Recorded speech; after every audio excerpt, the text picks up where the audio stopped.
শিক্ষার্থীরা আশা করি ভালো আছো। আজকে আমরা নতুন ভিডিও নিয়ে হাজির হয়েছি। আমাদের টপিকটা হচ্ছে সূচকীয় রাশির সমীকরণ। আচ্ছা, আমরা শুরু করি। প্রথমে সূচক ভিত্তি কি বলা হচ্ছে, কোনো রাশিতে একই উৎপাদক যতবার গুণ আকারে থাকে সেই সংখ্যাটিকে সূচক এবং উৎপাদকটিকে ভিত্তি বলে। আচ্ছা, এখানে একটা উদাহরণ দেখো। এ একটা রাশি, তাকে আমি 3 বার লিখলাম, এ গুণ এ, অর্থাৎ এ কতবার গুণ অবস্থায় আছে? 3 বার। তাহলে এখানে এ কে বলা হচ্ছে বেস বা ভিত্তি অথবা সূচকীয় রাশি, এবং 3 কে বলা হচ্ছে সূচক বা এক্সপোনেন্ট বা ঘাত বা শক্তি বা মাত্রা বা পাওয়ার। ওকে, এবার আসুন সূচকের গুণন বিধি। সূচকের গুণন বিধিটা কি বলা হচ্ছে, ভিত্তি একই হলে গুণের সময় সূচকগুলো যোগ করতে হয়। এখানে কন্ডিশনটা হচ্ছে ভিত্তি একই হতে হবে।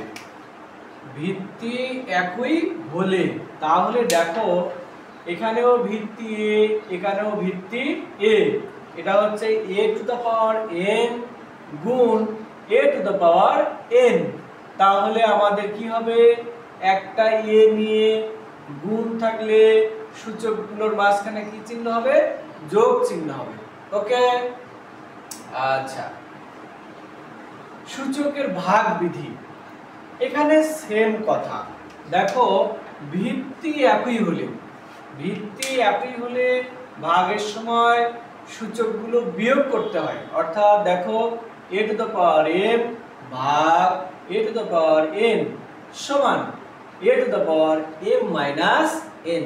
অর্থাৎ এখানেও ভিত্তি a, এখানেও ভিত্তি a, একটা ভিত্তি নিতে হবে, নিয়ে ভাগ থাকলে সেই জায়গায় বিয়োগ চিহ্ন দিতে হবে। ওকে, এবার দেখো সূচকের সূচক বিধি, অর্থাৎ সূচকের উপর সূচক থাকলে কি কাজ করতে হয়? a to the power m to the power n সমান a to the power m গুণ n, অর্থাৎ a to the power mn। তার মানে হচ্ছে সূচকের উপর সূচক থাকলে সেটা সবসময় কি হয়? গুণ হয়। ওকে, এরপরে আসি সূচকের ঋণাত্মক বিধি, অর্থাৎ সূচকের আগে যদি মাইনাস থাকে তাহলে সেই কাজটা কিভাবে করতে হয়? দেখো a to the power minus m সমান 1 ভাগ a to the power m।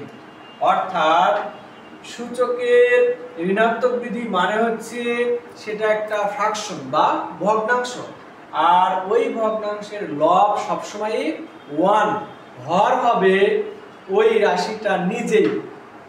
দেখো a to the power minus m, তার মানে এটা একটা ফ্র্যাকশন বা ভগ্নাংশ। এই ভগ্নাংশের লব কত হবে?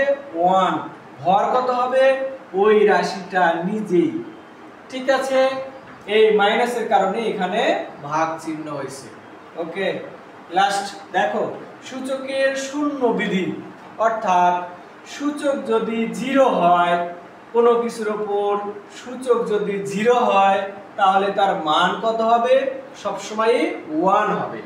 অর্থাৎ দেখো বলা হচ্ছে ভিত্তি শূন্য ব্যতীত, ভিত্তিটা যদি শূন্য ছাড়া অন্য কোনো কিছু হয় এবং তার সূচক যদি 0 হয় তার মান সবসময় 1 হবে।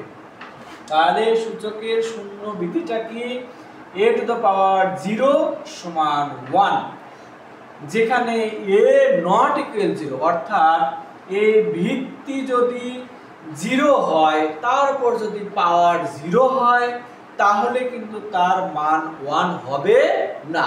আমাদের এখানে বলা হচ্ছে শূন্য ব্যতীত অন্য যে কোনো কিছুর উপর পাওয়ার যদি 0 হয় তাহলে তার মান হবে 1। আশা করি সবাই বুঝতে পারছো।